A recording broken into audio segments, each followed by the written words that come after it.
It was now up to Vice Admiral Bertram Ramsay, who was in charge of the defence of the Dover area of British operations and the protection of cross-channel military traffic, to finalise the plans, which were codenamed Operation Dynamo. This was an immense challenge, and staff worked around the clock in underground tunnels deep beneath Dover Castle to finalise every final detail.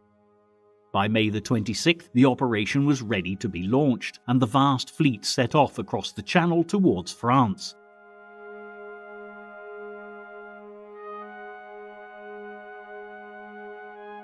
Few knew what to expect, with battles raging so close to the French coast and the Nazi troops swiftly progressing.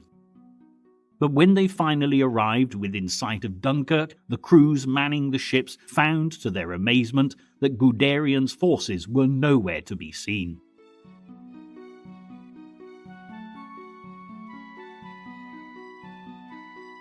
As far as the coastline stretched, thousands upon thousands of Allied troops, as yet untouched by the Nazi onslaught, were sitting patiently waiting for help to come.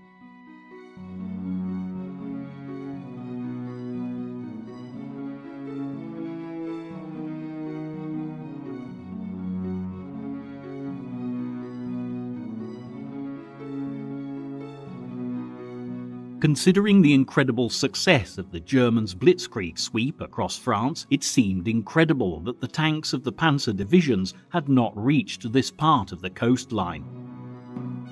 But 2 days earlier, a pivotal moment in the battle for France had taken place.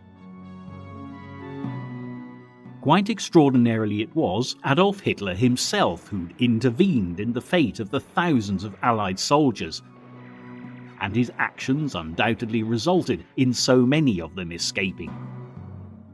While the panzers stood poised to attack the encircled troops, he had given the order for the tanks to hold their position. The reasons behind this seemingly strange decision remain to this day something of a mystery.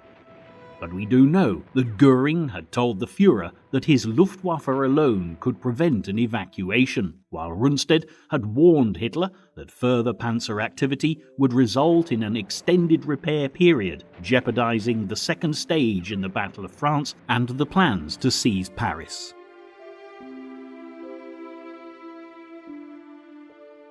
There's also another theory, however, namely that Hitler did not want a war with Britain and still hoped to be able to negotiate a settlement with Churchill, which after the conquest of France would allow him to focus his energy on Russia and the Eastern Front. In the meantime, while the Nazis waited, the British vessels sailed closer to the French coast and the mass evacuation began. Troops waded deep out into the water to meet the rescue teams and clamber on board to safety.